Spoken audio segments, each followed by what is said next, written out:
کیونکہ یہ سارے مسلمانوں کے اور آخری نبی الزماں محمد مصطفیٰ صلی اللہ علیہ وسلم کے دشمن ہیں. اور قرآن پاک میں آیت ترجمہ موجود ہے کہ پیارے نبی محمد مصطفیٰ صلی اللہ علیہ وسلم یہ یہودی آپ محمد مصطفیٰ صلی اللہ علیہ وسلم کہ ان کے پاس آنے سے پہلے یہ آپ محمد مصطفیٰ صلی اللہ علیہ وسلم کے نام پر اللہ تعالیٰ سے رحمت، بخشش، کشائش، آسانی، مہربانی، صداقت، سچائی، دیانتداری، پیار، محبت، چاہت، عشق طلب کیا کرتے تھے. اور جب آپ ان کے پاس آ گئے تو آپ سے منکر ہو گئے. تو ایسے منکروں، ایسے مشرکوں اور ایسے یہودیوں پر اور ایسے شیطان کے پجاریوں پر اللہ کی لعنت ہو. تو یہ یاد رکھیے گا کہ یہودی ہر لحاظ سے ایک لعنت زدہ قوم ہے. ہاں، مگر وہ یہودی جن کے بارے میں قرآن پاک میں واضح آیا ترجمہ موجود ہے کہ جو اللہ پر ایمان لائے گا اور جو شرک نہیں کرے گا اور جو حضرت محمد مصطفیٰ صلی اللہ علیہ وسلم کو آخری نبی مانے گا اور جو کسی نبی، کسی رسول، کسی پیغمبر میں کچھ فرق نہیں کرے گا، اللہ تعالیٰ کا قرآن پاک میں وعدہ ہے کہ میں اسے جنت میں ضرور ڈالوں گا.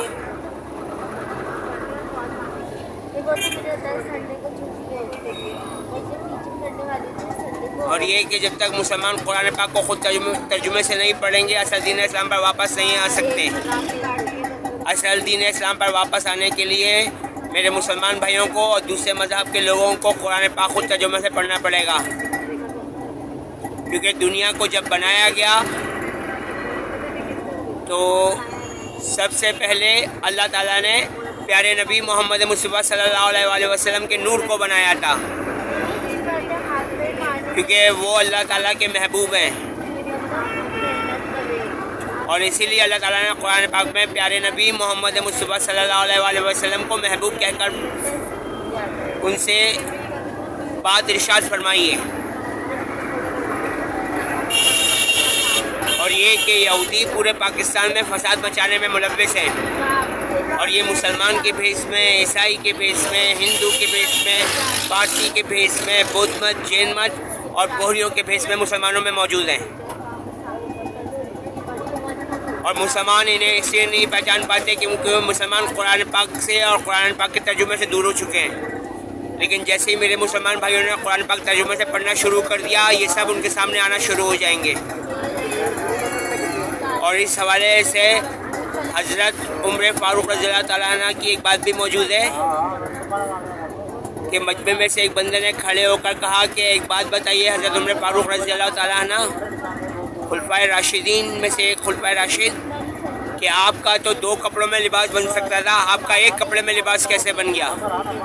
آپ کے پاس دوسرا کپڑا کہاں سے آیا؟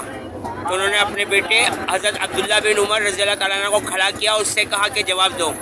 تو انہوں نے جواب دیا کہ جب میں نے دیکھا کہ میرے والد کا مطلب حضرت عمر فاروق رضی اللہ تعالیٰ عنہ کا 1 کپڑے میں لباس نہیں بن سکتا تو میں نے ان کو اپنا کپڑا دے دیا.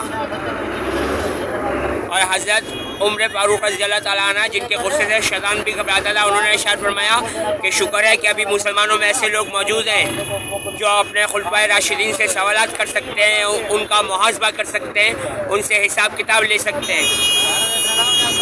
اور بے شک سب سے بہترین حساب کتاب لینے والا تو اکیلا اللہ معبود ہی ہے.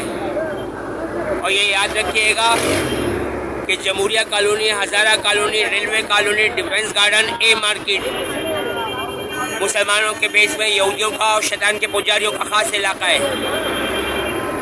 اور میں وہیں رہتا ہوں. اور یہ کہ میرے بارے میں ISI کی رپورٹ ہے کہ قرآن پاک کی سورہ نور سے میرے بارے میں عمران خان نے آیات غائب کروائی ہے. اور سمر مبارک کو اسی حوالے سے اٹھا کر جناب نگر سے لاہور لایا گیا تھا. تو اس کے لیے مسلمانوں کو خود قرآن پاک ترجمے سے پڑھنا پڑے گا. اور جب وہ قرآن پاک کی سورہ نور کو پڑھیں تو وہ دل کی آنکھیں کھول کر پڑھیں، تو انہیں خود محسوس ہوگا کہ یہاں سے کوئی آیت، کوئی ترجمہ مسنگ ہے. اور قرآن پاک میں اس حوالے سے واضح آیت ترجمہ موجود ہے کہ جو لوگ اللہ کی آیاتوں میں تحریف کر کے اس میں رد و بدل کر کے تھوڑی سی قیمت لیتے ہیں تو وہ اپنے لیے دوزخ کی آگ تیار کر رہے ہیں.